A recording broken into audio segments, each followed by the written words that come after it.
Assalamualaikum warahmatullahi wabarakatuh. Shalom. Perkenalkan, nama saya Munifa Amalia, NPM 2384205010. Saya dari Fakultas FKIP Program Studi Biologi. Di sini saya akan memaparkan tugas UTS saya mata kuliah belajar dan pembelajaran. Teori deskriptif adalah jenis teori yang menggambarkan atau menjelaskan fenomena apa adanya tanpa memberikan penilaian atau rekomendasi tentang bagaimana seharusnya. Beberapa karakteristik teori deskriptif. Yang pertama, fokus pada menjelaskan dan memahami realitas, bukan menilai atau membuat preskripsi. Yang kedua, berusaha menyajikan fakta, data, dan informasi apa adanya tanpa memihak atau membuat penilaian normatif. Yang ketiga, menggunakan metode ilmiah untuk mengumpulkan dan menganalisis data secara objektif.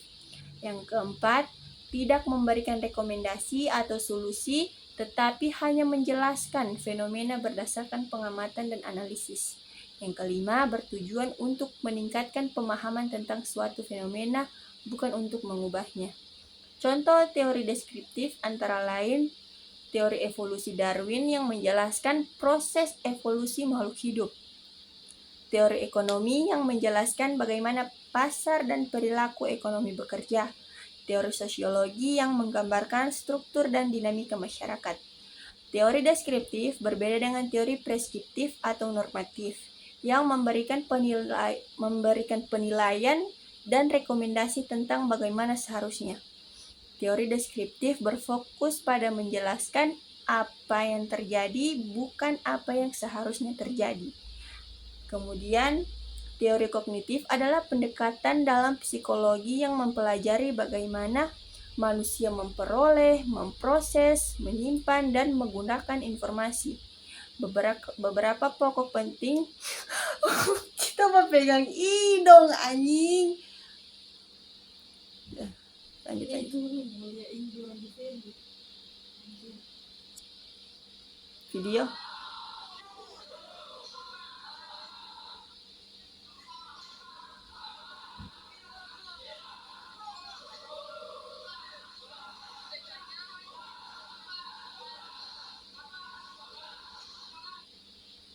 Ya, sudah.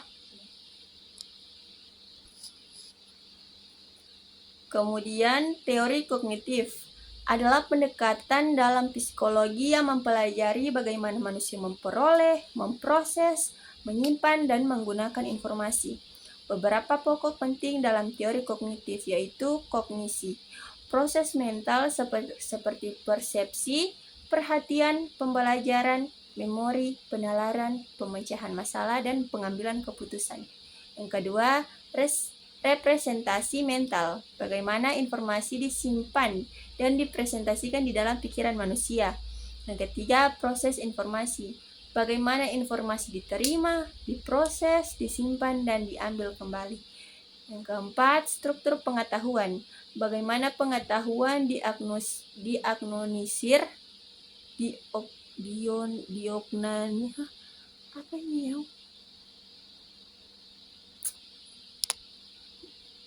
Pengetahuan diorganisir.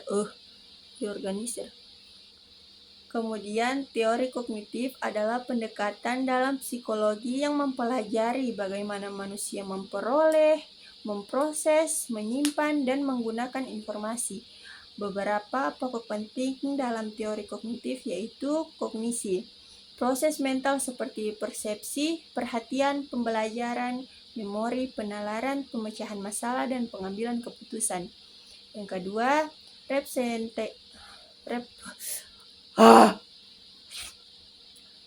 representasi anjing.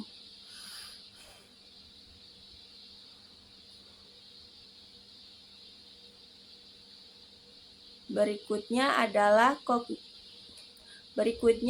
teori kognitif. Adalah pendekatan dalam psikologi yang mempelajari bagaimana manusia memperoleh, memproses, menyimpan, dan menggunakan informasi. Beberapa pokok penting dalam teori kognitif adalah kognisi, proses mental seperti persepsi, perhatian, pembelajaran, memori, penalaran, pemecahan masalah, dan pengambilan keputusan. Kemudian, Representasi mental, bagaimana informasi disimpan dan direpresentasikan di dalam pikiran manusia. Yang ketiga, proses informasi, bagaimana informasi diterima, diproses, disimpan, dan diambil kembali. Yang keempat, struktur pengetahuan, bagaimana pengetahuan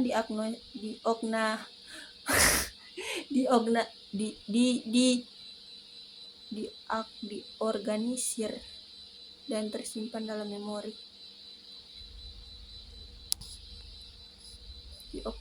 Diorganisir. Babilau. Kemudian, teori kognitif adalah pendekatan dalam psikologi yang mempelajari bagaimana manusia memperoleh, memproses, menyimpan, dan menggunakan informasi.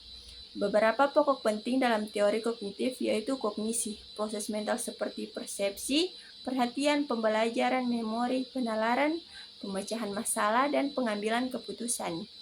Yang kedua, representasi mental, bagaimana informasi disimpan dan direpresentasikan di dalam pikiran manusia.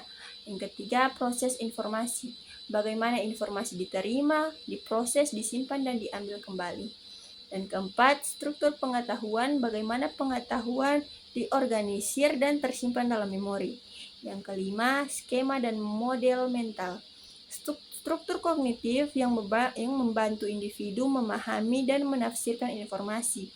Teori kognitif menekankan pada peran aktif manusia dalam memahami lingkungannya, memecahkan masalah, dan mengambil keputusan. Hal ini berbeda dengan pendekatan behavioristik yang lebih menekankan pada perilaku yang dapat diamati. Teori kognitif memberikan wawasan penting tanpa